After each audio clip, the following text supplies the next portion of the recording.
Hey everyone, my name is Zach.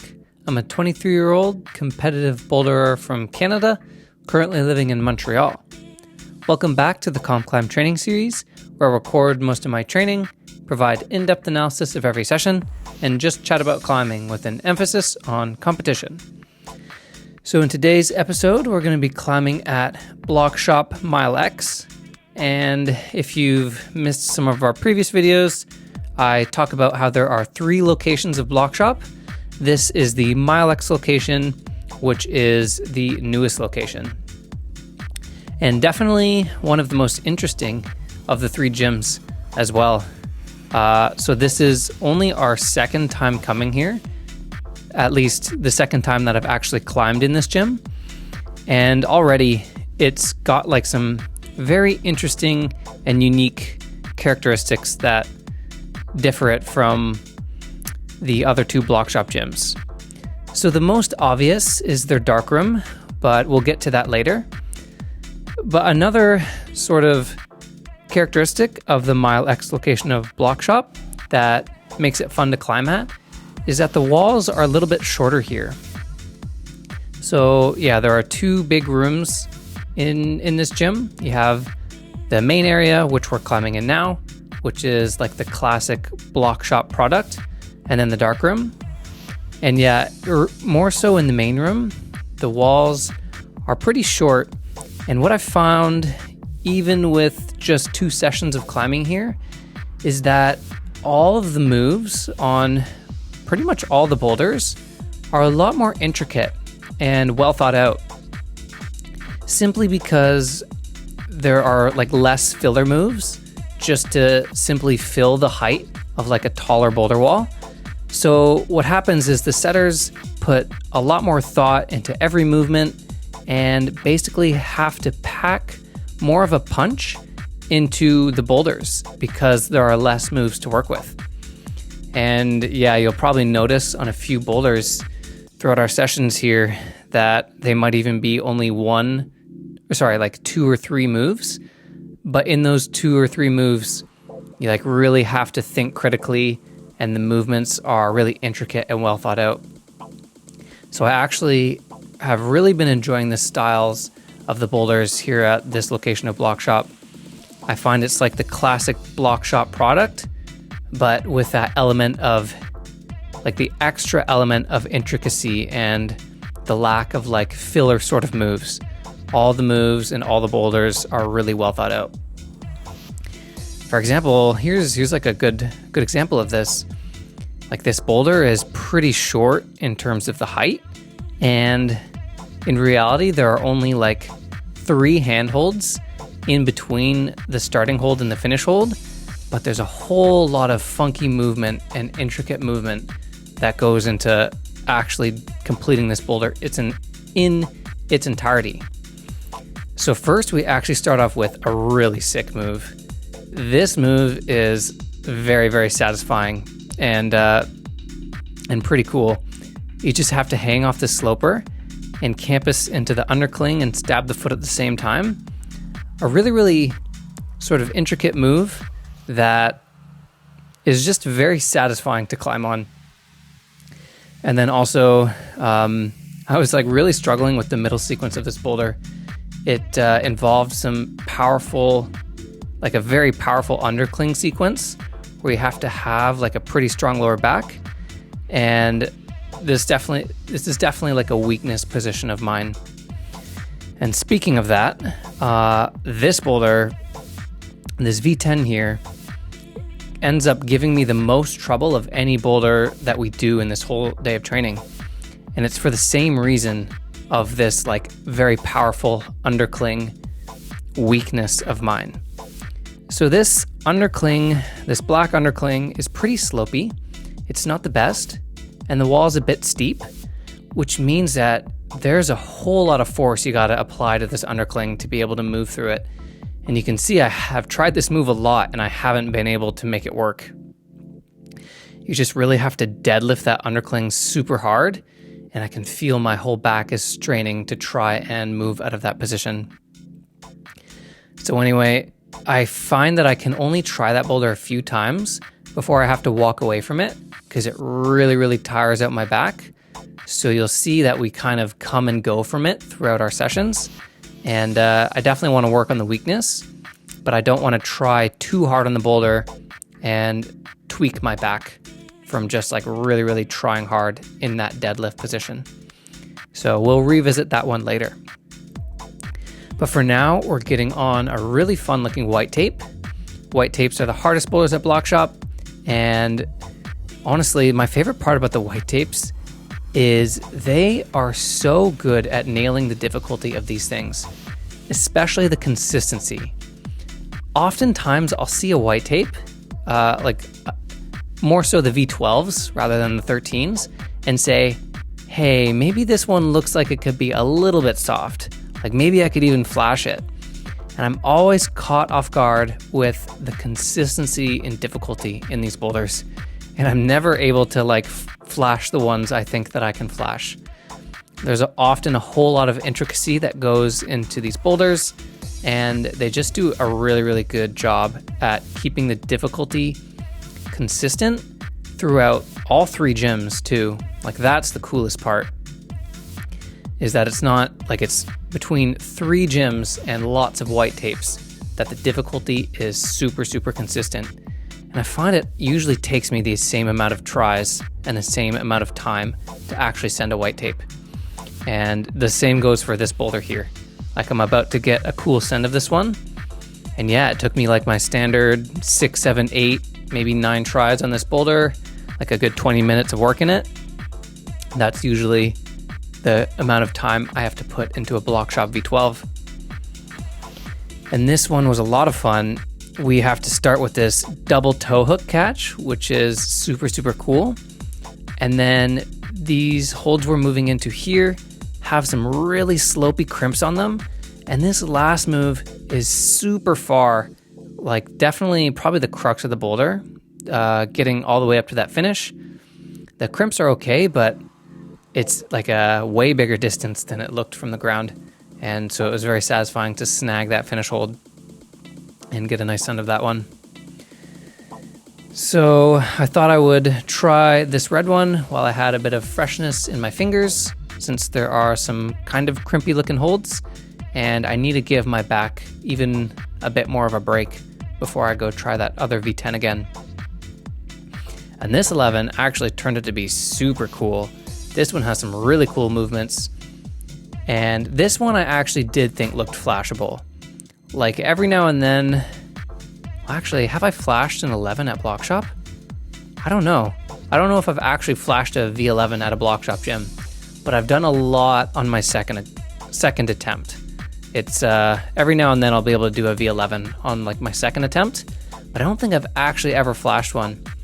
So that's what I was going for here. I wanted to flash my first Bloc Shop V11, but I end up doing some stupid stuff at the end. You can see I was kind of confused with myself there. I was kind of getting a little pumped at the end there, and I couldn't find a good foot sequence, so I thought I could try and dyno to the finish because it looked like a pretty good crimp, which it does end up turns out to be that it is a good crimp. But anyway, I do some reflecting and I find a good foot sequence where I kind of toe hook with my right foot in order to actually do the sequence that is by design and not just jump to the finish. And yeah, the finish hold was pretty good, so I was able to just ride on it with one arm. So another classic Bloc Shop V11 second attempt. I'm still chasing that flash. So I thought I would put a couple more attempts on this thing before we called it on session 1. And yeah, I'm like really, really struggling to find a good way to do this deadlift move. So I kind of just try to figure something else out here, and you can see I find this knee bar, which allows me to span to the second last hold, but I'm not sure that I can actually do anything with that sequence. So I at least have that to try in the back of my head going into session 2 later on.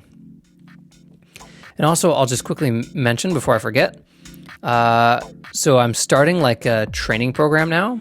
I've been mentioning how I don't like to not have a schedule, even though we're not really in like super training mode. We're still kind of just trying to have fun. But anyway, I like to still have like a rough schedule of my training and know what I'm doing every day. So I wrote myself a bit of a training program / training schedule. And anyway, I'll do a bit of a breakdown at the end of this video if you're interested to see what will be on the program going forward for the next couple weeks. And I've mentioned that anytime we do these program breakdowns, I'll usually just stick them at the end of the video rather than the beginning, like where they used to be, just because I don't think everyone is interested in them. But anyway, let's tune back into the session. Part of the inspiration for coming to Milex today was to get on this really nice looking slab boulder. Caleb sent me a video of this one and said, hey, you should go to Milex to try this boulder because it's really good. And it is indeed really good and is worth a trip just for this thing alone. And so, yeah, the idea is we're doing like this really difficult foot cross through sequence. It's very tricky to balance on these footholds and actually weight that middle one. And if you notice, I have been implementing my thumbs down technique, which has been a previous tip of the day for no hand slab climbing. Instead of sort of like regurgitating the previous tip of the day, I'll just link the video in which we cover it in the description if you're interested. But it's a pretty helpful technique for slab climbing with no hands. But anyway, check this out. I feel like I can do the foot cross through sequence, and it definitely feels possible, but I can tell it will take a bit more time to actually execute it. And so I try to do the foot swap beta that I noticed on that attempt, and it ends up working.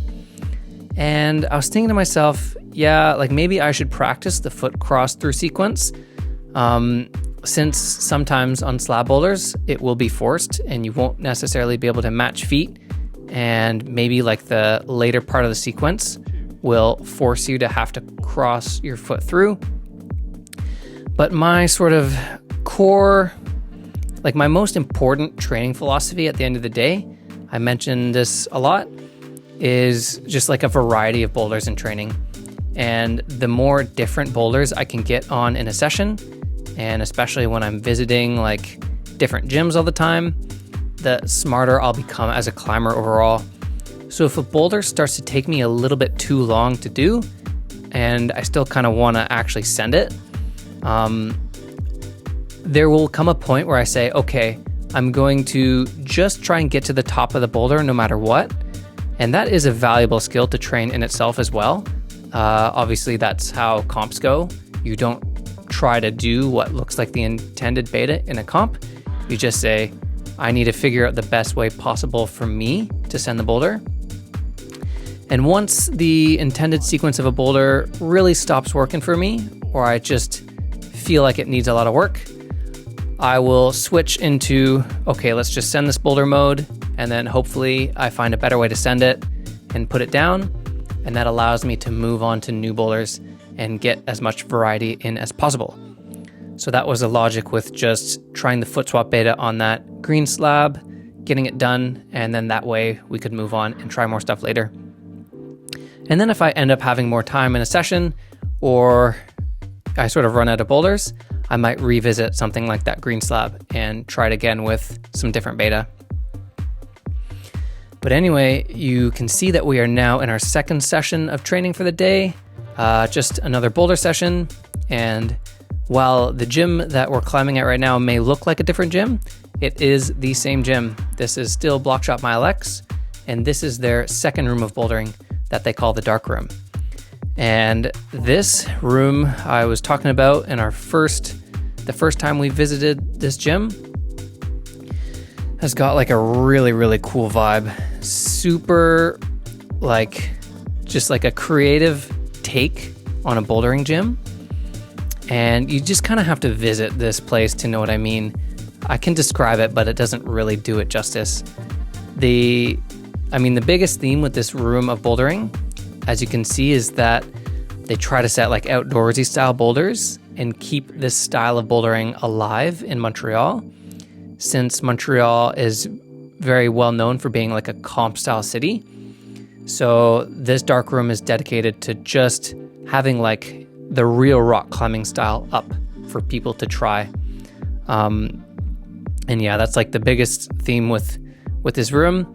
And then they also just create this really cool vibe back here with graffiti everywhere, the black walls, the black ceilings. It's just a really fun room of bouldering to climb in. And I find even just with the second session of climbing in here, I can only climb back here for so long before my fingers really start to get tired, just because of the styles. All the boulders are pretty demanding with the grip strength. So I did a few fun looking boulders back in the dark room, but personally, I really enjoy comp style bouldering. And so I like to spend a lot of time on the classic Bloc shop product that they've been known for over the years, which is like a blend of comp style and like classic style bouldering. And so anyway, here we are trying this boulder again. And as you can see, I'm immediately trying this knee bar beta right off the bat. And that is just because my back was like really quite sore. Also, quickly note how I kind of fell off this finish hold here. It looks like it's a jug, but I like held that hold, I controlled it, but I couldn't hold the backswing because it's not that good of a hold. And here you can see I like ate it because I didn't hit the hold perfectly. So the finish move of this boulder also is not so easy. It's already hard to get to the second last hold, but getting over to the finish is also really difficult because it's not quite a jug. It is in cut though, but you have to kind of be perfect with your momentum or I can't hold the backswing. But yeah, I decided to stop working on the deadlift beta because in order to make it work, I think I just need to try really, really hard. And usually when I try hard in that position, like I've gotten a lot of back tweaks in the past trying to deadlift a move too hard.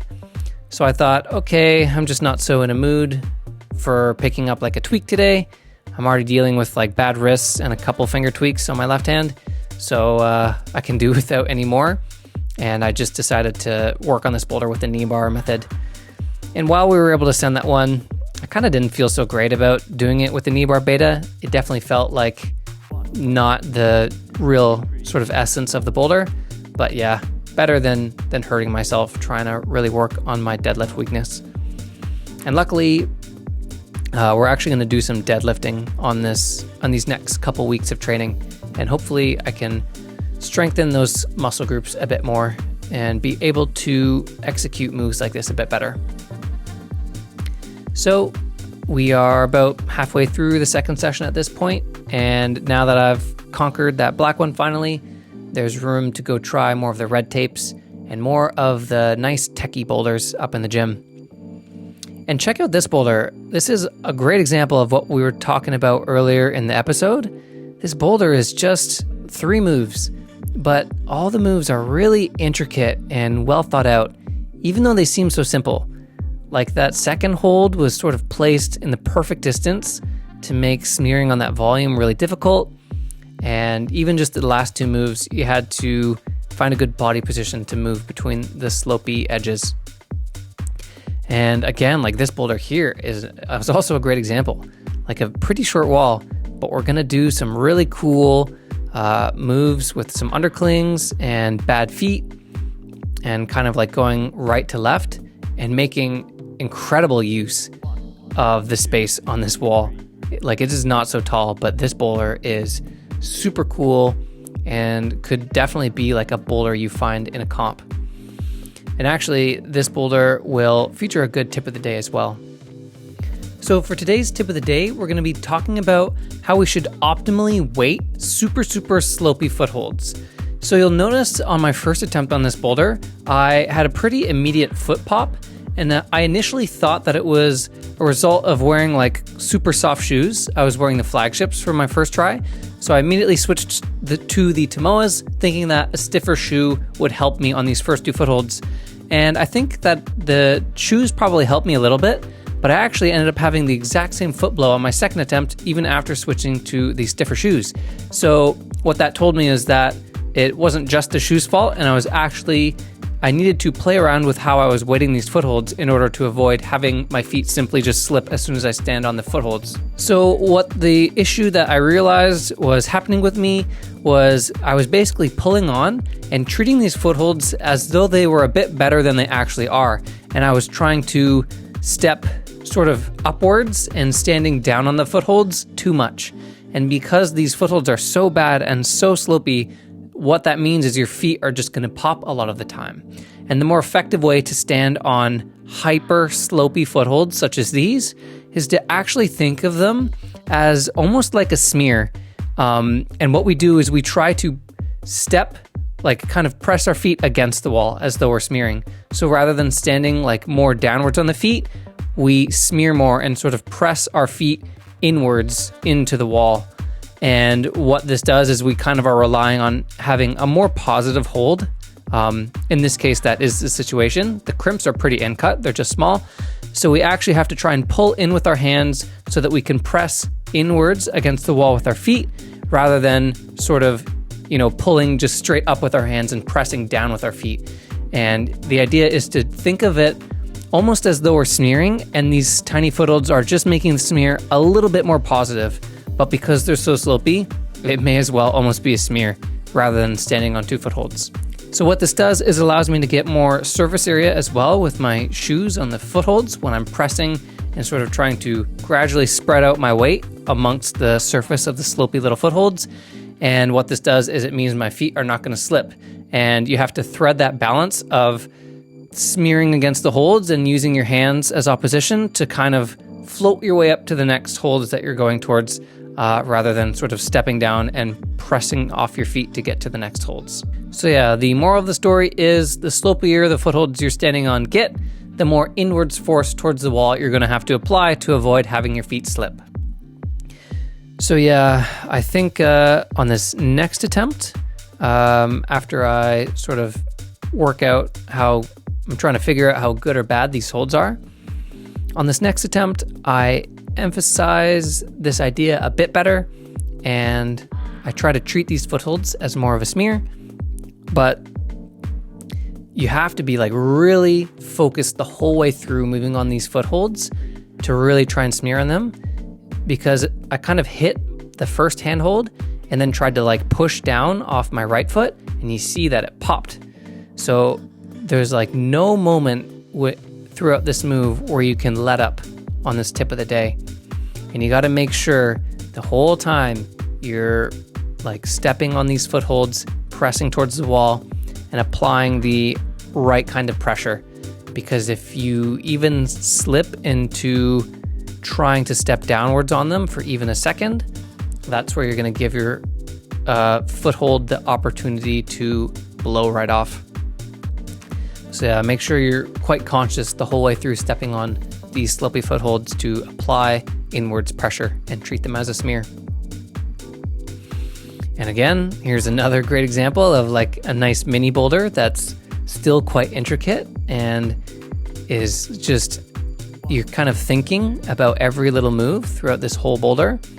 This one was really, really good and features probably my least favorite footholds ever, and what I would say is most climbers' kryptonite foothold.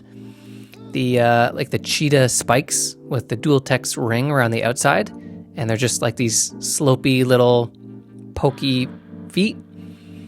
And so since I had already switched to the Tomoas for that last boulder, I decided to just leave them on while I was trying this one, because I would imagine that a stiffer shoe would be better for these footholds, and they definitely performed quite well on them. But I think I want to really make sure that I test the flagships out in these kind of footholds as well. And I kind of regret not trying this boulder at least once with the flagships. And I just immediately tried them with the Tomoas, because I definitely, while I am imagining that the flagships will be basically my primary shoe, and I'll switch to the Tomoas for cases where we have just a whole lot of emphasis on small feet, especially on slab, because the Tomoas definitely perform better on them. I do still want to see what the threshold is for the flagships and just how small we can go with the feet before it is just necessary to switch to the Tomoas. So I need to do a bit more testing to see if I can send a boulder like that in the flagships, or like how hard it is, and really get a good comparison to the Tomoas.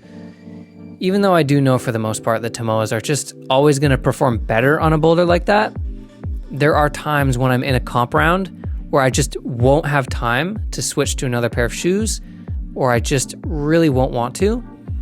So anyway, I just need to have a good idea of when it's absolutely necessary to switch to the Tomoas, or if I can get away with just wearing the flagships for super small foothold intensive boulders. So anyway, we're just finishing the session off with this V6. Maddie said it was pretty tricky and I had to get on it, and it was indeed pretty tricky.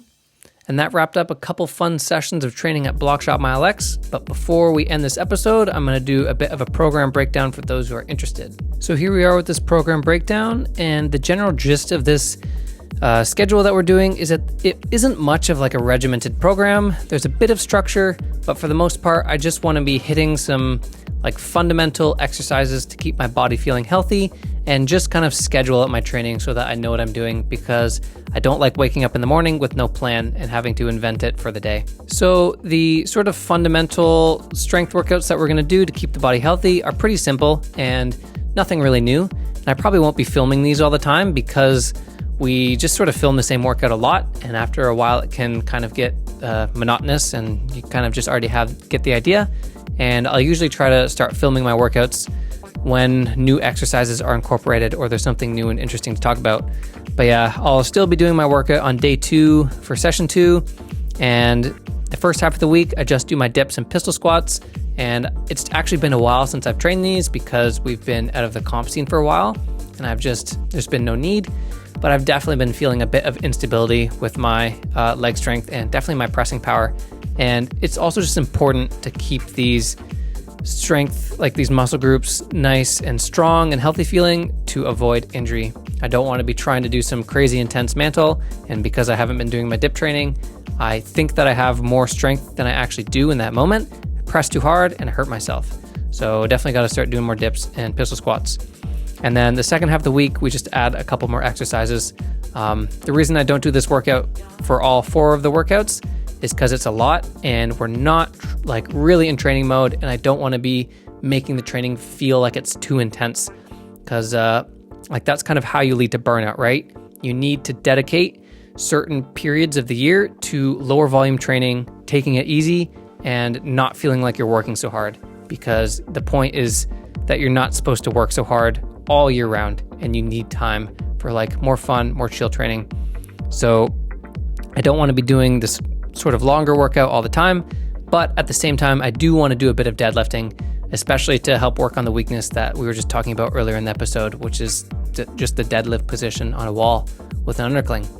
So we got 2 deadlift workouts to do. Hopefully that'll just get some more muscle memory going and I'll feel a bit better in that position.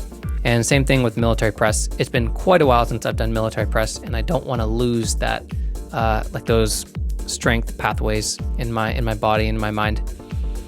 And then I'm also going to do my hangboard, which I have been pretty inconsistent about lately. I've been trying to do a little bit just to keep my finger healthy, because typically with like finger tweaks, it's better to do some really, really light hangboarding to maintain the strength and keep the finger feeling healthy and help it heal faster. So I'll do some like medium volume with 2 reps and 4 sets. And yeah, the idea is I'll just keep the weight, like the load that I add to the hang, pretty light throughout these couple weeks. And then maybe after this rest week, hopefully the fingers will heal a bit more and I can start returning to relative normal with my hangboard protocol. And actually today, I forgot to mention, but in this day of training, at the time I'm recording this, I've already done it. My fingers didn't really hurt throughout the whole day, which was really reassuring. But that being said, I didn't actually grab that many crimps. But this was the first day in a while that I felt no pain on my left hand in terms of my fingers. So So anyway, the bouldering sessions is where things like mix up a bit, and as you can see by looking at this schedule, we have a few fun things on the program / schedule. This is all like quite rough. This is me just sort of lining out my days and my schedule to get an idea of what's coming up. But we have some fun things that are roughly programmed in. Tomorrow we're going to be going to Beta Bloc, and I think we're going to do like another married vlog style video. People seem to enjoy that first one we did at Bloc Shop, so Maddie and I are going to do another one at Beta Bloc tomorrow. And then another fun session coming up. I haven't actually climbed with Victor Beaudrand in any of the videos recently. Any of the videos at all. He hasn't been in a video, I think. Maybe like once, maybe a campus session a while ago. But he's also been injured recently, which is why I haven't had the chance to climb with him. But he's gonna join me at La Crux on this day here, and we'll probably just do a COMPCLIMB episode on this day rather than a vlog. We'll just get like a lot of slab climbing in and vert climbing, because he's still coming off of like an elbow injury and he needs to really stick to vert and slab. So yeah, we'll do a COMPCLIMB episode with Victor Beaudrand, I think, on this day. And then I'm going to try to get some campus training in the middle of all this, just to get some power back too. I've been feeling a lack of power recently, at least like explosive pulling power. And yeah, it's always good to campus throughout any of my programs just to really build that back. And then just a couple other fun things to point out that are, roughly scheduled in. Like I said, who knows if things will change. I often switch around my program a lot, so don't hold me to any of this schedule because it's all very, very loose. But I think for the most part, we'll try and stick to it. It's been a while since I've been on a board at all, so I'm thinking I gotta do another board video for the people, and we'll maybe do like a vlog for the Kilter board coming up in a few days, and that could be a fun video, I think. And then also, I've been talking about how we need to get Sabrina back in another vlog. Sabrina's a great friend of Maddie and mine, and she's an awesome person. And she recently started a new training program, which is like pretty intense. And she's like really psyched to go into the next season of competing and try and achieve new levels for herself. And so, yeah, I think I'm going to join Sabrina for her day of training on this day here and just follow her program purely for fun and see what a day with Sabrina and training with her is like. And we'll vlog these sessions. I think that could be fun. And then also, I almost forgot, we got like a friend of Maddie and mine. His name is Jake Elliott. He's a super strong climber from Ontario. Him and his girlfriend are going to come visit us for a little bit in Montreal. So maybe we'll get them in a video or something. I don't know if they're psyched for that, but they're also awesome people. So anyway, the moral of the story is for these next couple weeks of training is that there's a lot of fun stuff. I think a lot of fun, cool, creative content that we can start pumping out. And yeah, the idea is to just really have fun with these couple weeks and enjoy training. Because like I said, we're not supposed to be working hard all year round, and you need to make room for lower volume and optimizing for fun. And that's how you can be like a long-term athlete and avoid burnout and like continue to enjoy the sport. And if you try to work too hard all year round, it's just very few people can sustain that. And so once you really understand this idea and are very conscious of trying to program fun into your yearly training program, that's how you're going to be better in the long run. And that's sort of the training phase we're in right now, which is inherently, by design, fun. So yeah, get ready for a fun couple weeks coming up. I'm really looking forward to it. And yeah, see you in the next episode at Beta Bloc with another vlog with Maddie. Insert catchy video here.